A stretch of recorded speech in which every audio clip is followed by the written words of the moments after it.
Good afternoon. The Secretary General will update you on this morning's meetings, and then he will have time for a few questions. Secretary General. Good afternoon. Today we focused on deterrence and defense. We discussed the challenge posed by Russia's missiles. This includes the development and deployment of SSC-8 missile, which led to the demise of the INF treaty last year. NATO allies have stood united on Russia's breach of the treaty. We have consulted closely over many years, and all allies have agreed on every step, including on a package of defensive, measured and coordinated measures in response to the demise of the treaty. This includes adapting our planning and exercises, as well as our conventional, nuclear and air and missile defense posture. We will not mirror what Russia does. We have no intention to deploy new land-based nuclear missiles in Europe. But we will keep our deterrence and defense effective to protect our people. The SSC-8 is only part of Russia's missile buildup. So today we discuss the broader challenge, which includes other Russian missile systems, conventional and nuclear, currently deployed or under development. Many are dual-capable systems that create a great risk of escalation or miscalculation. At the same time, ministers stressed NATO's strong commitment to arms control and disarmament. NATO must continue to be the platform for Europe and North America to discuss these issues. We will continue this important work with the aim of taking further decisions later this year. Ministers also discussed our progress in ensuring fairer burden sharing across the alliance. We have seen an unprecedented increase in defense spending across Europe and North America, with an extra $400 billion invested by the end of 2024. This is making NATO stronger, but we need to keep up the momentum to keep our nation safe in a more unpredictable world. This morning, allies and the Ukrainian Defense Minister Andrei Zagorodnyuk had a good discussion about the security situation in and around Ukraine. At the breakfast hosted by Canada, allies expressed their support to Ukraine's sovereignty and territorial integrity. NATO continues to provide strong political and practical support. Allies welcome the progress being made in the reform process and encourage Ukraine to continue along this path. This afternoon, we will have a meeting with all nations contributing to the Resolute Support training mission in Afghanistan. The situation remains difficult, but we remain firmly committed to Afghanistan's long-term security and stability. Our focus remains on the same: to provide the Afghan security forces with training and financial support, so that they can fight terrorism and create the conditions for peace. As a result, we see that the Afghan security forces are getting stronger, more professional and better led. We fully support the efforts led by the United States to achieve a peaceful solution, and allies continue to coordinate closely on the way forward. We welcome any steps that can lead to reduction of violence. The Taliban have to show a real will and a real ability to deliver a reduction of violence on the ground, and to show that they are really committed to achieving lasting peace in Afghanistan. And with that, I'm ready to take your questions. Okay, we'll start with the lady in the middle from Kabul Times. Thank you, Leila Mossadegh, freelance journalist. I understand not will be press conference after Resolute Support meeting. What do you expect to come out of the meeting? Is Secretary Spare briefing on the latest development? Thank you. So I expect the meeting to reconfirm a strong commitment from all the Resolute Support partners and NATO allies to Afghanistan. and to continue to be committed to our rescue support mission, to continue to train, assist and advise, and also provide financial support to the Afghan security forces, the Afghan army. Because this is in our interest, because a more stable Afghanistan is of course good for the people living in Afghanistan, but it's also important for people living in NATO allied countries. We have to remember that the reason why we went into Afghanistan was the 9/11 attacks against the United States, and we are in Afghanistan to make sure that Afghanistan never again becomes a safe haven for international terrorists. That is in our interest to prevent that from happening. The best way to do that is to create the conditions for a sustainable, peaceful, negotiated solution to the conflict in Afghanistan.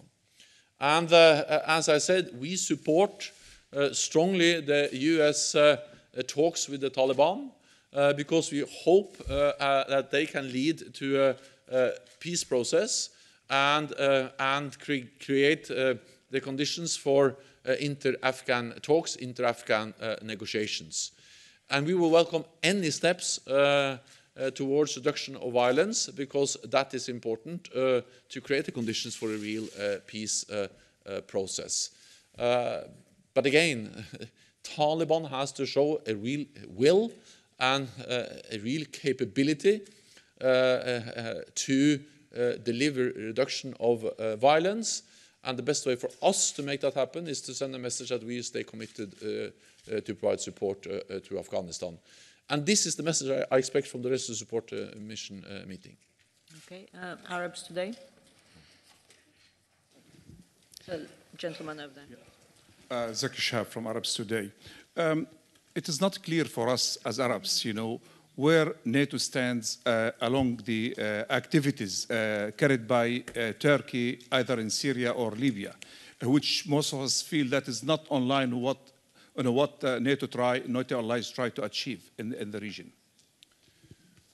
Well, NATO is not present on the ground in Libya. We strongly support the UN-led efforts to find a peaceful, negotiated solution.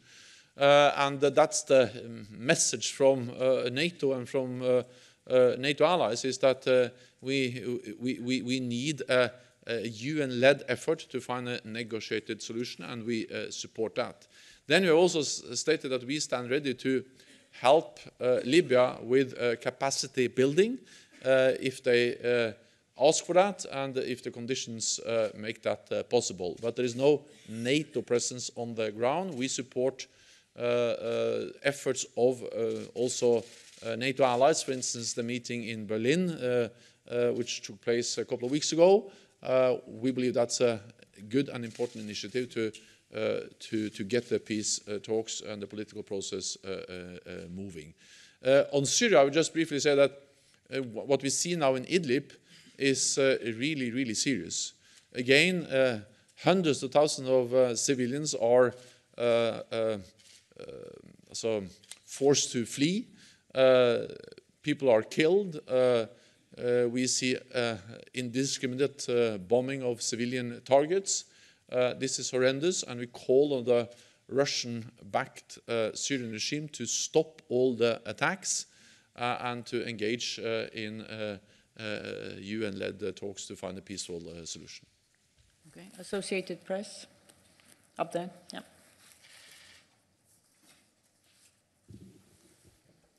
Lorne Cook, Associated Press, Secretary General. I just want to take you back to the discussion yesterday about Iraq, the Iraq mission. Obviously, I and quite a few of my colleagues were writing about it, and you suggested that Friday there might be some more movement to signal. Is there anything that perhaps you can tell us that's happened in between time yesterday?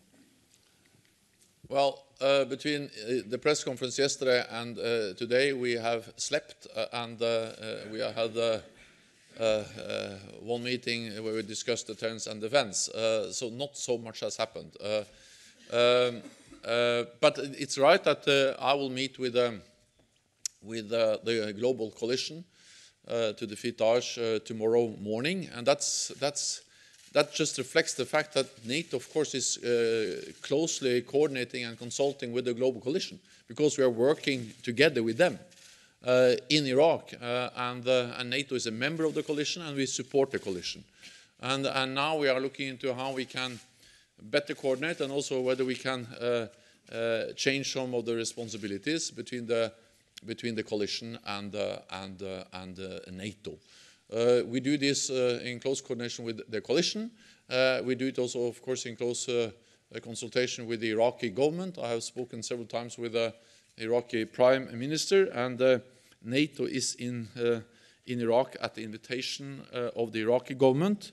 The government of Iraq has confirmed to us their desire for continuation of the NATO training, advising and capacity building activities for the Iraqi armed forces. And we will only stay in Iraq as long as we are welcomed.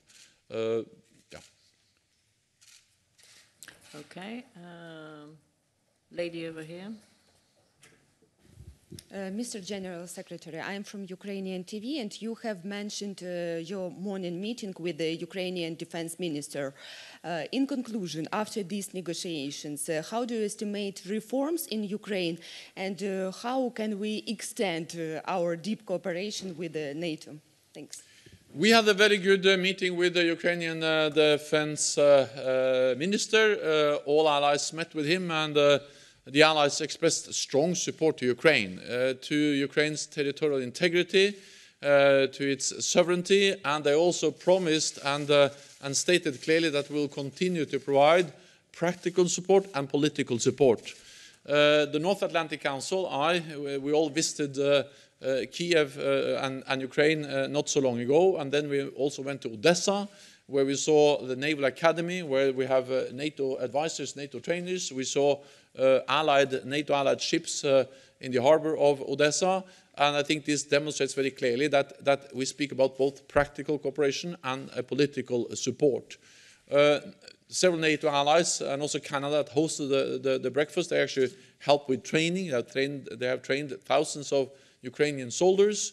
And it is important for us to continue to support Ukraine. To do so, it is also important that Ukraine continue on the path of reform. We commend Ukraine for the progress they have made. We commend President Zelensky for the initiative he has taken to renew the efforts to find a peaceful resolution to the conflict in Ukraine. We welcome also, therefore, the new high-level meetings within the Normandy format. We welcome the fact that we have seen some prison exchanges, and also some disengagement zones has been expanded. So we have seen some progress. There are many problems. For instance, we see constant violations of the ceasefire. We see that the OSCE monitors are not able to operate freely and safely, but we strongly support the efforts to find a peaceful solution. This is a war going on in Europe, not far from NATO, and of course this matters for all of us. Okay, we'll go over there. Yeah, gentleman over there. Wojciech Cegielski, Polish Radio Secretary General. I would like to take the follow-up to the issue of INF Treaty, which you've mentioned, you've discussed this morning. What exactly does this package of measures contains? Will it be more exercises in Europe, or will they be more massive? And when this package will be fully ready, I would say. Thank you very much. I think that it's important to understand that the deployment of the SSC-8 missiles, which violated the INF Treaty and led to the demise of the INF Treaty, they are part of a pattern we have seen over several years. Russia investing heavily in new, modern capabilities, advanced missile systems, dual-capable systems, and also systems that are reducing the warning time significantly, and increases the risk for miscalculation, misunderstanding, and therefore also are serious challenges to the stability and the security of European allies. That's the reason why we have already started to respond to this pattern of Russian behavior. So we have already started to respond by implementing the biggest reinforcement of our collective defense since the end of the Cold War, with high readiness of our forces, with combat-ready troops in the eastern part of the alliance, with investment in new high-end capabilities, and with increased defense spending. So we have to put the SSC8 into a broader picture, and NATO has already started to respond to this broader picture. Then we are looking into more specific issues related to the SSC8 and also other missile systems.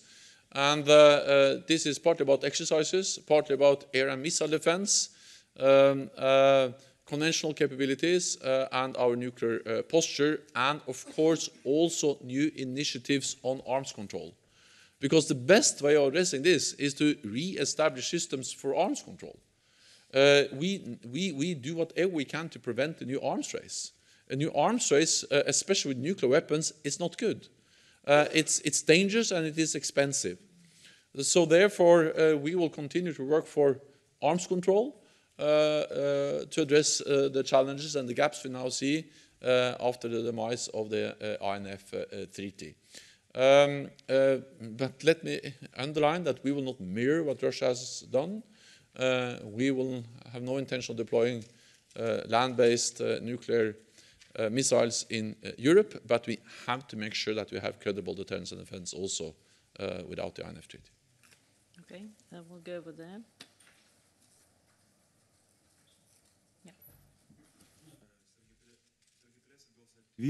My question is also about INF Treaty. As we know, Belarus is respecting INF Treaty even after it's over last year.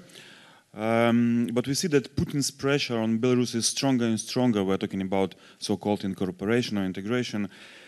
What do you think NATO can do to avoid potential dislocation of Russian missiles also in Belarus, not only in Kaliningrad?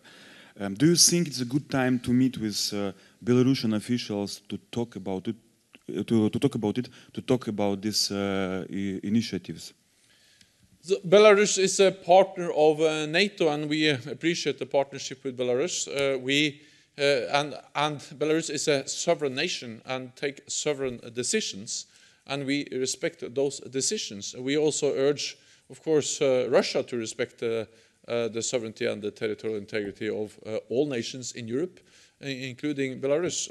So for us, this is about respecting that all the nations in Europe are sovereign nations with the right to make their own decisions without interference from neighbors.